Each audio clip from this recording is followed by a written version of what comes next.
શરૂઆત મેષ રાશિથી કરીએ. મેષ રાશિ કે જેના અક્ષર છે અલઈ, જેનો સ્વામી બને છે મંગળ મહારાજ. મેષ રાશિ વાળા જાતકો માટે કૌટુંબિક બાબતોની અંદર આજે તણાવ, ચિંતાનું પ્રમાણ રહેતું જણાશે. આર્થિક બાબતોની અંદર આજે થોડો ઘણો સુધારો થઈ શકે છે અને વ્યવસાયની અંદર આજે પ્રવાસ તમારા માટે લાભદાયી રહેશે. બાળકોના સ્વાસ્થ્ય અંગે થોડી ઘણી ચિંતા રહી શકે એમ છે. આજના દિવસની અંદર મેષ રાશિ વાળા જાતકોએ ભગવાન વિષ્ણુની આરાધના અવશ્ય કરવી જોઈએ. ભગવાન વિષ્ણુની પૂજા કરવાથી અવશ્ય આપને પોઝિટિવ રિઝલ્ટ મળતું જણાશે. હવે વાત કરી લઈએ વૃષભ રાશિની. વૃષભ રાશિ કે જેના અક્ષર છે બહુ, જેનો સ્વામી બને છે શુક્ર મહારાજ. વૃષભ રાશિ વાળા જાતકો માટે આવક કરતા જાવકનું પ્રમાણ વધવાની સંપૂર્ણ શક્યતાઓ છે. શેર બજારમાં આજે તમને સારો લાભ મળી શકે એમ છે. ધાર્મિક યાત્રા પ્રવાસના આજે સુંદર મજાના યોગો જણાઈ રહ્યા છે અને ઘરેલું કામકાજની અંદર પણ આજે તમને સારી સફળતા મળે એવા સંપૂર્ણ યોગો છે. કયો ઉપાય કરવો જોઈએ? વૃષભ રાશિ વાળા જાતકોએ આજના દિવસની અંદર કૃષ્ણાય વાસુદેવાય હરયે પરમાત્મને પ્રણતઃ ક્લેશ નાશાય ગોવિંદાય નમો નમઃ આ શ્લોકનો જપ કરવો જોઈએ. અવશ્ય આપને પોઝિટિવ રિઝલ્ટ મળતું જણાશે. વાત કરીએ દર્શક મિત્રો મિથુન રાશિની. મિથુન રાશિ કે જેના અક્ષર છે કચ્છ અને ગ, જેનો સ્વામી બને છે બુધ મહારાજ. કામકાજની અંદર આજે તમારે ધ્યાન આપવું બહુ જ જરૂરી છે. નવા કામકાજથી આજે તમને સારો લાભ મળી શકે. ભાગીદારી વર્ગનો સુંદર મજાનો સહયોગ આજે તમને પ્રાપ્ત થતો જણાશે. આજના દિવસમાં કામકાજમાં રાહતનો પણ અનુભવ થતો જણાય. કયો ઉપાય આજે કરવો? આજના દિવસની અંદર કિરિયારો પૂરો પોઝિટિવ રિઝલ્ટ મળશે. વાત કર્ક રાશિની કરીએ. કર્કના અક્ષર છે ડ અને હ, જેનો સ્વામી બને છે ચંદ્ર મહારાજ. આત્મીય જનોના સુખોની અંદર આજે વધારો પ્રાપ્ત થતો જણાશે. કોઈ પણ જાતનો ખોટો વિચાર તમને નુકસાન કરાવી શકે એમ છે. આજે સંતાનને લગતા પ્રશ્નોમાં તમારે વિશેષ પ્રકારનું ધ્યાન આપવું બહુ જ જરૂરી છે અને નાના નાના પ્રવાસના સુંદર મજાના યોગો આજે જણાઈ રહ્યા છે. કયો ઉપાય કરવાનો?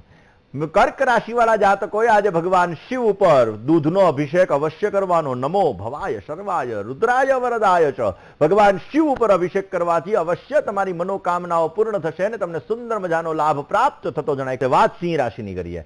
સિંહ રાશિ કે જેના અક્ષર છે મ અને ટ, જેનો સ્વામી બને છે સૂર્ય મહારાજ. નાના મોટા રોકાણ માટે આજે સમય તમારા માટે સારો છે. સાથીદારોનો સુંદર મજાનો સહયોગ મળી શકશે અને કામકાજની અંદર પણ રાહતનો અનુભવ થતો જણાય. આજે તમે તમારા સ્વમાન પ્રત્યે સભાન રહેશો ને તો પોઝિટિવ રિઝલ્ટ મળી શકશે. ખોટી વાતો અને ખોટા વ્યવહાર આ બંનેથી તમે દૂર રહેજો. અવશ્ય સારી સફળતા મળતી જણાય. આજના દિવસની અંદર ગાયત્રી મંત્રનો જપ કરી તમારા દિવસની શરૂઆત કરો. પોઝિટિવ રિઝલ્ટ મળશે. વાત કન્યા રાશિની કરીએ.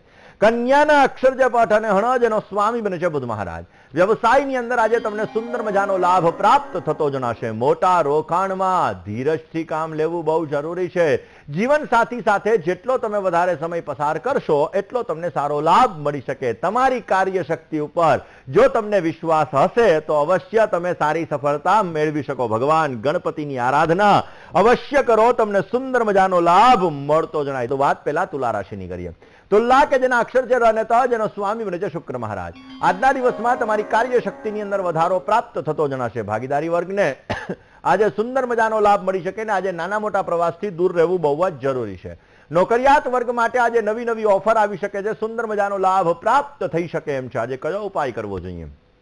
તુલા રાશિ વાળા જાતકોએ બને ત્યાં સુધી આજના દિવસની અંદર ભગવાન શિવની આરાધના અવશ્ય કરવી જોઈએ. ભગવાન શંકરની પૂજા કરવાથી આપને પોઝિટિવ રિઝલ્ટ મળતું જણાય. વાત કરી લઈએ વૃશ્ચિક રાશિની. વૃશ્ચિકના અક્ષર છે ન અને ય, જેનો સ્વામી બને છે મંગળ મહારાજ. વૃશ્ચિક રાશિ વાળા જાતકો માટે વ્યવસાયને લગતા પ્રશ્નોનું આજે નિરાકરણ આવતું જણાશે. ભૌતિક સુખ સાધનોની અંદર આજે વધારો સારો એવો થઈ શકે ને સમાજમાં યશ, માન, પ્રતિષ્ઠા અને સાથે સાથે જવાબદારી પણ વધતી જણાય. સંતાનને લગતી સાધારણ ચિંતાનું પ્રમાણ રહેશે ને એના માટે હનુમાન ચાલીસાનો પાઠ તમારા માટે ઉત્તમ છે. હનુમાન ચાલીસાનો પાઠ કરવાથી આપને પોઝિટિવ રિઝલ્ટ મળી શકશે. દર્શક મિત્રો વાત કરીએ ધન રાશિની. ધન રાશિ કે જેના અક્ષર છે ભ, ધ, ભ અને ઢ, જેનો સ્વામી બને છે ગુરુ મહારાજ. વડીલોની સલાહથી તમે ચાલશો તો અવશ્ય તમને સારો લાભ મળી શકે એમ છે. સ્થાવર મિલકત લેવાના આજે સુંદર મજાના યોગો જણાઈ રહ્યા છે. નવું ઘર નોંધાવવું હોય તો એના માટે પણ આજે ઉત્તમ દિવસ છે. આજના દિવસની અંદર સહકર્મચારી વર્ગનો સુંદર મજાનો સહયોગ તમને પ્રાપ્ત થઈ શકશે. આજે કયો ઉપાય કરવો જોઈએ? આજના દિવસની અંદર શ્વાન અને ગાય બંનેની સેવા કરજો. પોઝિટિવ રિઝલ્ટ મળશે. વાત મકર રાશિની કરીએ. મકરના અક્ષર છે ખ અને જ, જેનો સ્વામી બને છે શનિ મહારાજ. આવકના પ્રમાણમાં આજે જાવકનું પ્રમાણ વધતું જણાશે. કામકાજની અંદર તમારું મન આજે પ્રસન્ન રહેશે. ભાગીદારી વર્ગ સાથે થોડા ઘણા વૈચારિક મતભેદ રહે એવા સંપૂર્ણ યોગો છે. અને સ્વાસ્થ્ય બાબતે આજે તકેદારી રાખવી બહુ જ જરૂરી છે. આજના દિવસની અંદર ઓમ ક્લીમ કૃષ્ણાય નમઃ, ઓમ ક્લીમ કૃષ્ણાય નમઃ આ મંત્રનો જપ કરજો, અવશ્ય આપને પોઝિટિવ રિઝલ્ટ મળતું જણાશે. વાત કરીએ કુંભ રાશિની. કુંભ રાશિ કે જેના અક્ષર છે ગ, શ, શ અને શ, જેનો સ્વામી બને છે શનિ મહારાજ.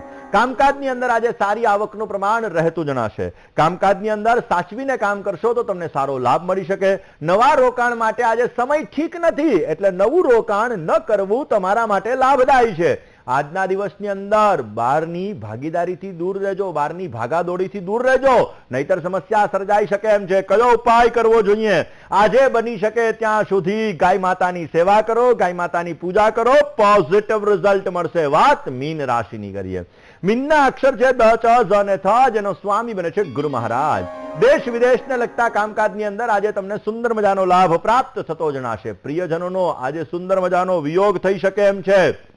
આજના દિવસમાં માલ મિલકતને લગતા પ્રશ્નોની અંદર પણ તમને થોડી ઘણી મુશ્કેલી રહેતી જણાય. નોકરિયાત વર્ગને તમારી મહેનતનું ફળ મળી શકે એમ છે. કયો ઉપાય આજે કરવો જોઈએ? મીન રાશિવાળા જાતકોએ આજે પોઝિટિવ રિઝલ્ટ મળે, ઉત્તમ પ્રકારનો ફાયદો પ્રાપ્ત થાય માટે ભગવાન વિષ્ણુની આરાધના, ભગવાન વિષ્ણુની પૂજા અવશ્ય કરો, તમને સારો લાભ મળી શકશે.